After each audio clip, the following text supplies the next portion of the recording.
وما بدلوا تبدیلا. این مجموعه انشاءالله با هم سعی میکنیم مهمترین احداث و جنگ هایی که در طول تاریخ اسلامی در بین مسلمان ها و غیر مسلمان ها که برای دعوت اسلام رخ داده مروری بر آنها کرده باشیم و با هم بررسی هایی بکنیم. سعی میکنیم در این قسمت ها اون جنگ هایی رو نام ببریم که از فتنه های داخلی مثل جنگ های خوارج یا جنگ نهروان و بقیه جنگ ها که بین مسلمان و مسلمان رخ داده تجاوز بکنیم، از آنها بگذریم و به اون مراحل و اون جنگ هایی که باعث فتح، پیروزی و نصرت و یاری مسلمان ها شده بود در پیشرفت اسلام، در رسیدن دین الله به تمام بشریت، با هم این جنگ ها را مرور و بررسی بکنیم. بالاخره در طول تاریخ اسلام اگر ما نگاه بکنیم، اسلام دینی بود که با لا اله الا الله شروع شد. یعنی این که لا، انکار یک چیز، هیچ خدایی جز الله نیست و همین باعث می شد که در مقابلش اقوام، گروه ها، دین های دیگه جبهه‌گیری بکنن و مانع از رسیدن به این دین به همه اقشار و گروه های مختلف مردم بشه و این خود به خود باعث می شد که درگیری و جنگ و نبردها بین اسلام و بقیه گروه ها و ملت ها به وجود بیاد و اسلام دین نبود که هدف اصلیش جنگ، خونریزی و این چیزا باشه. یعنی قبل از اینکه این مقوله و این داستان و این بحث را آغاز بکنیم، این را بگیم که اسلام وقتی که میبینیم به سایر مناطق وارد میشه، اولین چیز هم که میگه دعوت به اسلامه، دعوت به دینه، ترک شرک و بدعت ها و این کاراست و یا صلح و جزیه دادن و در آخر جنگ و نبرد و درگیری است. چون که اسلام دینی است جهانی، اسلام دینی بود که برای همه ملت ها و بشر، یعنی مخصوص یک قوم و یک قبیله و یک نژادی نبود، برای همه بود. خداپرستی برای انسان هاست و همه انسان ها ملزم به یگانه پرستی بودند و اسلام هم این مسئولیت را بر عهده گرفت از طرف الله که این مسئولیت را به رسول الله صلی الله علیه و سلم عطا کرد و رسول الله هم شاگردانی را پرورش نمود که بعد از وفاتش، بعد از اینکه خود رسول الله صلی الله علیه و سلم از میان صحابه رفت، این مسئولیت را بر عهده گرفتن و دین را به همه جهانیان رساندن. اگرچه که خودمان اگر نگاه بکنیم در زمان خود حیات رسول الله صلی الله علیه و سلم، باز هم بعد از اینکه در جزیره العرب تقریبا همه قبایل و همه مردم وارد دین اسلام شده بودند، نامه‌هایی به بزرگان و حکام و قدرتمندان دوران خود رسول الله صلی الله علیه و سلم خود رسول الله فرستاد، مثل کسرا پادشاه فارس، مثل هرقل یا هرکل پادشاه روم و به پادشاه مصر و نجاشی پادشاه حبشه و به این قدرت ها نامه ها فرستاد و آنها را دعوت به یگانه پرستی و دین اسلام نمود. یعنی این حرکت، یعنی اینکه دعوت اسلام از مدینه، از منطقه شبه جزیره عرب خارج بشه، در زمان رسول الله صلی الله علیه و سلم شروع شده بود و به همه رسانده بود. ولی باز بعد از رسول الله صلی الله علیه و سلم گفتیم این دعوت و این نهضت که رسول الله آغاز کرده بود همچنان ادامه پیدا کرد و دین اسلام که یک دین جهانی بود شروع شد برای عالمی شدن و جهانی شدن و وارد شدن همه ملت ها و قوم ها و گروه ها، از فارس، از روم، از سیاه، سفید و همه ملت ها، وارد شدن اینها به دین اسلام در زمان رسول الله صلی الله علیه و سلم شروع شده بود و صحابه نیز ادامه دادند. در این بحث انشاءالله آن جنگ ها و اون معرکه های مهمی که در بعد رسول الله صلی الله علیه و سلم، همونطور گفتیم غیر از فتنه های داخلی، انشاءالله شروع میکنیم. علاوه بر این آن چیزی که بعد از صحابه ادامه داشت در زمان تابعین، در زمان بعدها اموی ها، در زمان عباسی ها و بعد از آنها جنگ های مهمی که رخ داده با هم بررسی کنیم. از خود مناطق عربی، از فلسطین و از دمشق گرفته تا سرزمین فارس و تا مغرب و جنگی که با رومی ها شروع شده بود و جنگ های متنوعی، چون مسلمان ها از هر وسیله‌ای تلاش میکردن که به کار ببرند و دعوت را برسند. اگر خشکی تمام میشد، دریا مانع بود، وارد دریا میشدن و سعی میکردن دین را به مردم برسانند. ولی گفتیم که چون پیام اسلام لا اله الا الله بود، یعنی فقط یگانه پرستی، باعث میشد که در مقابل جبهه‌گیری ها بشه و این خود به خود ملزم یک جنگی میشد. انشالله در این حلقه، در این قسمت، به ترتیب جنگ های مهمی که رخ داده بود، نه همه جنگ ها را بررسی میکنیم، جنگ های مهمی و آن قسمت های مهمی که باعث یک وارد شدن اسلام، وارد شدن مردم گروه بزرگ در دین باشند و باعث شکست شدن ابرقدرت ها شده بود، با هم مرور و بررسی میکنیم. اولین جنگ، اولین نبردی که انشاءالله در این حلقه و در این قسمت از برنامه با هم به آن میپردازیم، نبرد بزرگ قادسیه است که بین ارتش اسلام به فرماندهی و در زمان خلافت خلیفه بزرگ مسلمان ها حضرت عمر فاروق رخ داد و بین لشکر و فرماندهی لشکر بزرگ فارس به فرماندهی یزدگرد پادشاه ایران رخ داده بود که فرمانده لشکر در میدان نبرد در مسلمان ها بر عهده سعد بن ابی وقاص، صحابه رسول الله صلی الله علیه وسلم، یکی از عشره مبشره، کسانی که مژده داده شده بود به بهشت بود این فرماندهی. و در قسمت آخر، یعنی در گروه دیگر، فرماندهی لشکر دست رستم فرخزاد، فرمانده ایران بود. قبل از آغاز این جنگ های کوچک و جست و گریخته های زیادی و مهمی البته بین لشکر ایران و این گروه فارس، یعنی لشکر فارس ها رخ داده بود. اما لشکر فارس دچار دو دستگی ها شده بودند، به خصوص بعد از کشته شدن خسرو پرویز پادشاه. گروه ها بر سر رسیدن به قدرت، بر اینکه قدرت رو بگیرن، با هم در حال جنگ بودند، برادرکشی، این یکی کشی، این فرمانده به طرف این یکی، و یک اختلاف و دو دستگی وجود داشت. و در عوض آن لشکر اسلام یک اتحاد، یک پارچگی و یک دستگی در میان آنها وجود داشت که همگی تابع و تحت فرمان خلیفه بزرگ حضرت عمر فاروق بودند. این جنگ، علت این که این جنگ شروع شد، یعنی به این بزرگی و عظمت، این بود که یزدگرد بعد از این که احساس کرد که واقعاً دین فارس و این حکومتی که در ایران در حال قدرت است، این حکومت ساسانیان، رو به افوله، داره از بین میره و جاش داره اسلام وارد میشه، و اونم به خاطر اختلافی که در میان لشکر هست، به خاطر این دو دستگی ها که هست، با هم اتفاق ندارن. در نتیجه یزدگرد تصمیم گرفت که یک لشکر و سپاه بزرگی از ارتش ساسانیان را جمع بکنه و قدرت و سامان بده و همه را دعوت کرد، فرماندهان بزرگ را دعوت کرد تا جلو لشکر اسلام را بگیره. حدود 200 و خردی هزار نفر، یعنی بیش از 200,000 نفر از ارتش فارس را جمع کرد یزدگرد. فرمانده لشکر را به یک از فرماندهان بزرگ خود، یعنی رستم فرخزاد که یک از فرماندهان مناطق خراسان بود، این لشکر را بر عهده او قرار داد که فرماندهی بکنه و جمع شدند.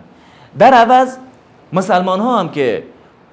در آن زمان در عراق بودند و رهبر آنها مثنی ابن حارثه شیبانی بود، احساس کرد که واقعا یک تحول، یک دگرگونی در لشکر ایران در حال رخ دادنه. برای همین این خطر و این مسئله مهم را به خلیفه مسلمین حضرت عمر فاروق گوشزد کرد. بهش پیام فرستاد که لشکر ایران در حال آماده باش بزرگی است و بیش از 200,000 نفر لشکر آماده نبرد با ارتش اسلامه. وقتی حضرت عمر فاروق این خبر را شنید، احساس کرد که واقعا جنگ بزرگی برای مسلمان ها در حال رخ دادنه. و این هم بگیم که اگر در شروع جنگ اسلام ما نگاه بکنیم میبینیم که مسلمان ها جنگ های کوچیکی داشتن، جنگ های پیشرفته وجود نداشت در میان مسلمان ها، شمشیر، نیزه، تیر کمان و در اواخر منجنیق وارد میدان نبرد شده بود. در عوض لشکر فارس و ایران یک لشکری بود که ورزیده، سابقه جنگی زیادی داشت و به هیچ عنوان از نظر قدرت نظامی، تجربه و اون تاکتیک هایی که در تجربه جنگی داشتن قابل مقایسه با لشکر اسلام نبود. اما با این وجود وقتی این لشکر 200,000 نفری جمع شدند، حضرت عمر فاروق خلیفه مسلمان ها احساس خطری کرد برای مسلمان ها، برای اینکه این ارتش در عراق، ارتش اسلام شاید نابود بشه، شاید دیگه عراق برای اسلام نمونه. برای همین این احساس خطر که کرد، اعلان یک جهاد و یک جنگ عمومی کرد و به قول معروف اینه که برای اولین بار حضرت عمر فاروق یک حالت سربازگیری الزامی رو در میان مسلمان ها قرار داد.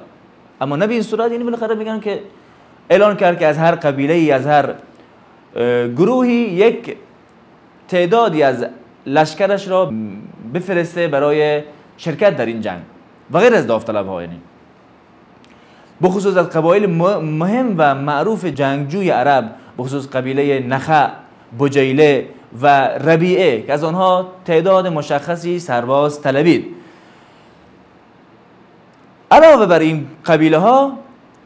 ما اگر به زمان خلافت ابوبکر صدیق بر بگردیم میبینیم که موج ارتداد و مرتد شدن خیلی از قبایل در خود عرب ها وجود آمده بود که حضرت ابوبکر صدیق با شدت و قوت در مقابل این گروه ها ایستاده بود و آنها را سرکوب کرده بود، اما آنها را برای جهاد، برای لشکرکشی ها نفرستاده بود، بلکه آنها را فقط آنها را مجبور به تسلیم شدن کرده بود و آنها دوباره وارد دین اسلام شده بودند، اما برای جهاد شرکت نمی‌کردند. در اینجا بود که حضرت عمر فاروق برای اینکه این قبایل را هم امتحان بکنه یا اونها را از این جهاد که وجود داره محروم نکنه، از اونها هم درخواست کرد، یعنی از قبایل که قبلا مرتد شده بودن درخواست کرد که در این جنگ ها شرکت بکنن، در جنگ قادسیه، و اونها هم از خدا خواسته و برای اینکه واقعا اخلاص خود را به خلافت اسلامی اعلان بکنن وارد این نبرد شدن. در کل حدود 36,000 نفر از مسلمان ها در این نبرد شرکت کردند و جمع شدند. بینندگان عزیز، در این لحظه یک میان برنامه می‌بینیم و دوباره برمیگردیم، در خدمت شما خواهیم بود.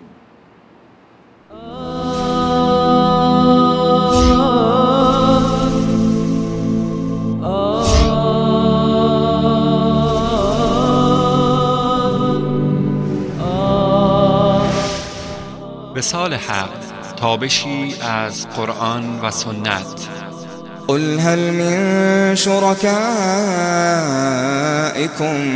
من يهدي إلى الحق قل الله يهدي للحق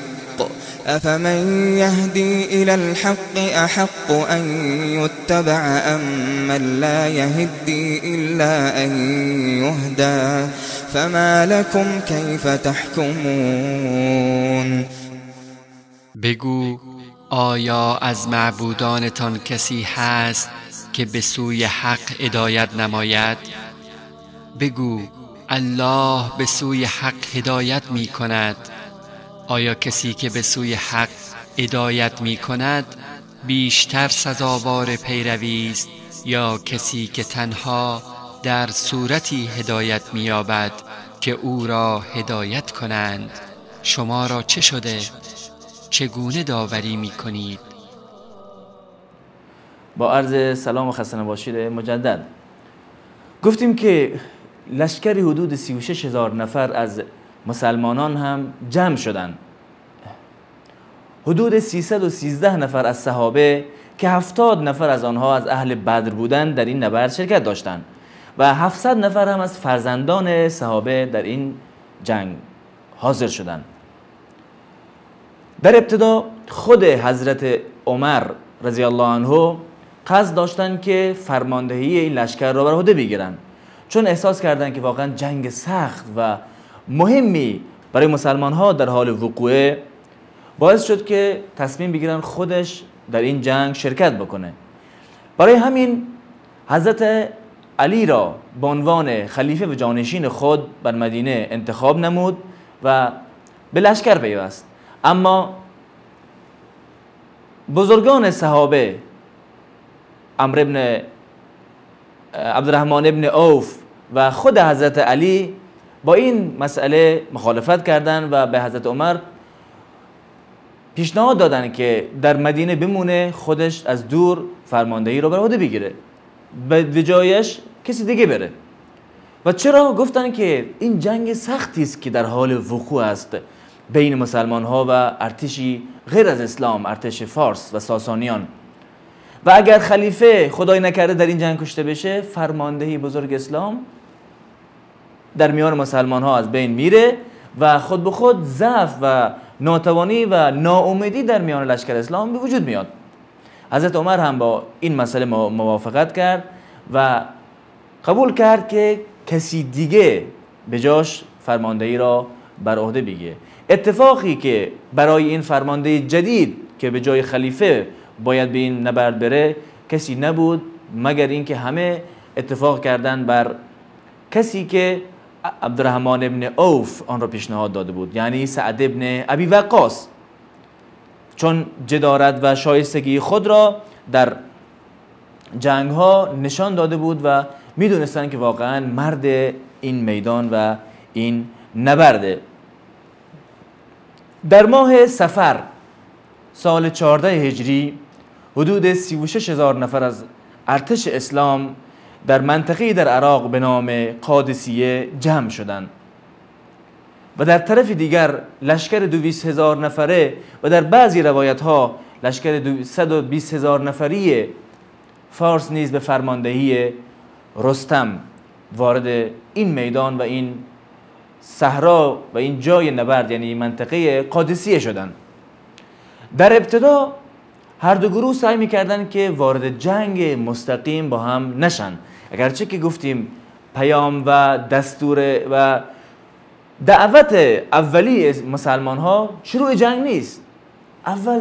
مردم رو به اسلام دعوت میدن که اسلام بپذیرین، اگر اسلام قبول بشه خلاص خود مردم راحت آزاد و در کشور و شهر خودشان قرار میگیرن بدون اینکه مسلمان ها با آنها تعرضی یا کار داشته باشن. و دومین مسئله صلح با مسلمان ها و دادن جزیه، یعنی در کل مسلمان ها یک چیزی میخوان که قدرت ها مانع رسیدن دین اسلام، امر خداوند، به مردم نشه. اگر شد با صلح، اگر قبول نکردن اسلام با صلح، و اگر نشدن باید قدرت ها و حکام از بین بره و دعوت به مردم برسه، چون اینا مانع رسیدن دعوت و دین الله به مردمه. یعنی اسلام هیچ وقت جنگ و حرفش یعنی کار خود را با جنگ و نبرد مستقیم شروع نمیکنه. ابتدا صلح و بعد ابتدا اسلام، بعد صلح و بعد جنگ، آخرین چیز. در قادسیه و در این نبرد هم این حالت وجود داشت. نه مسلمان ها البته و نه خود لشکر فارس به رهبری و فرماندهی رستم سعی نکردن که مستقیما وارد جنگ بشن، اما بعضی امور وجود داشت،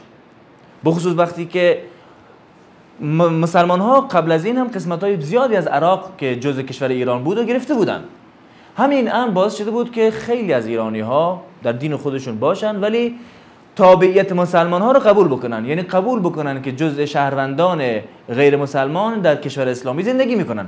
با دادن جزیه و این چیزا. اما وقتی اینها فهمیدن که لشکر اسلام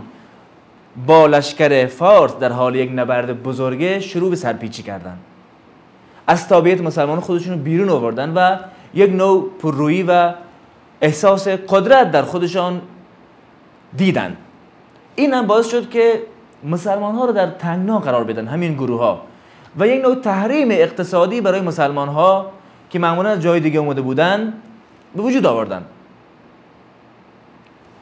اما باز این تحریم اقتصادی کارساز نمیشد و مسلمان ها راههایی برای خود برای پیدا کردن غذا، حیوان ها پیدا میکردن و نتونستن یعنی اینها کاری بکنن. ولی این تنگنا باعث شد که یعنی مسلمان ها یک چیز احساس بکنن که بالاخره این حالت عدم جنگ و جنگ نکردن و ماندن در یک طرف لشکر اسلام یک طرف لشکر فارس باید یه روزی تموم بشه. و خود لشکر ایران هم چون